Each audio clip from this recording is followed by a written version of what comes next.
So the first year of life is called the year of need. Why do you think it's called the year of need? Pretty obvious. Survival. The human infant is the most helpless mammal on earth. A puppy or a kitten can do more for itself than a human infant.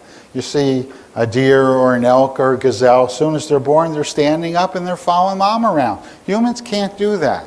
We're totally dependent on others for our survival. So how does an infant let you know it has a need? What does it do? It cries. And what kind of cry is it? A little cry or a big cry? Pretty big cry. That baby feels, if I don't get this need met, I'm going to die. And it would. They've actually figured out there's 5 different sounds that an infant makes. And an in-tune caregiver over time will figure out what those sounds mean. One of them means pick me up, one means I'm in pain, one of them means change my diaper. The key is in-tune caregiver. You must be in tune. So a baby has a need. They communicate the need through an arousal reaction. And the next step happens in gratification of that need. This happens thousands of times in the first year of life. It's very repetitive.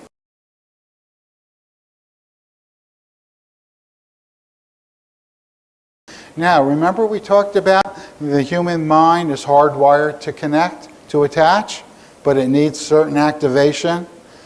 These are the cues of attachment that activate attachment in the human mind. The first one is eye contact. Very important.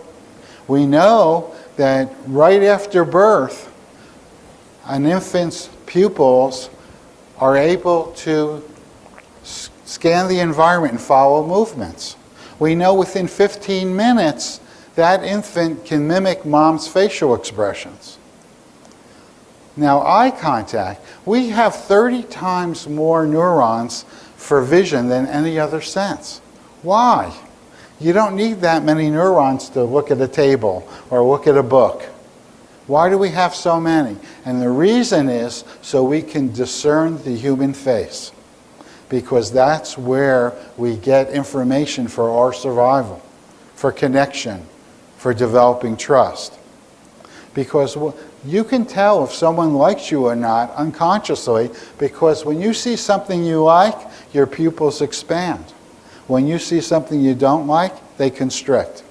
So unconsciously, when you're looking at someone, you can register whether they like you or not. Pretty interesting, isn't it? We also, when you're looking into someone's eyes, you are transferring infrared energy from you to them. So the pupils expand to take in that infrared energy. There's something called Kinderschema. Anybody ever hear of that? It's a German concept. And what that is we are attracted to round faces, round eyes, snubby noses, and the smile.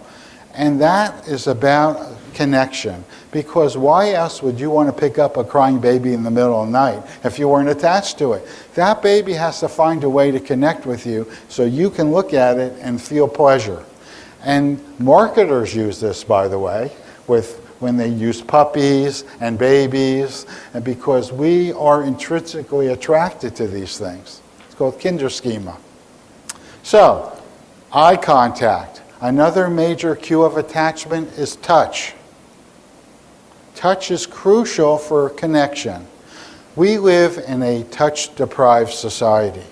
Teachers aren't supposed to touch the kids. Therapists aren't supposed to touch their clients.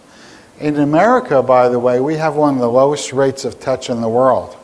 It averages about 2 times an hour. Except Puerto Ricans, it's 160 times an hour. So touch.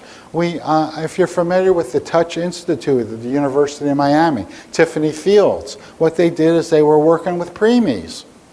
And we know, where do they put you in if you're a preemie? An isolette.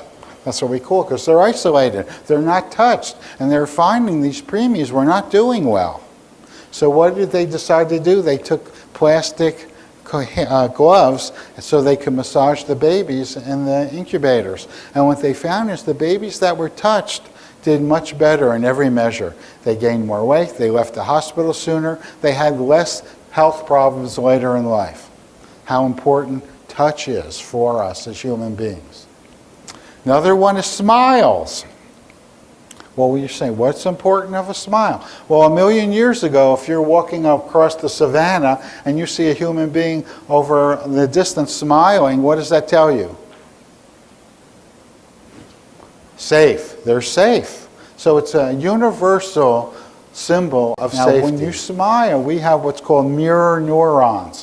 What that means is when you smile, it pushes the pleasure button in your brain. And if you watch somebody else smile, it pushes the same pleasure button in your brain. The importance of smiles. Feeding, touch, lactose, it's all done in arms.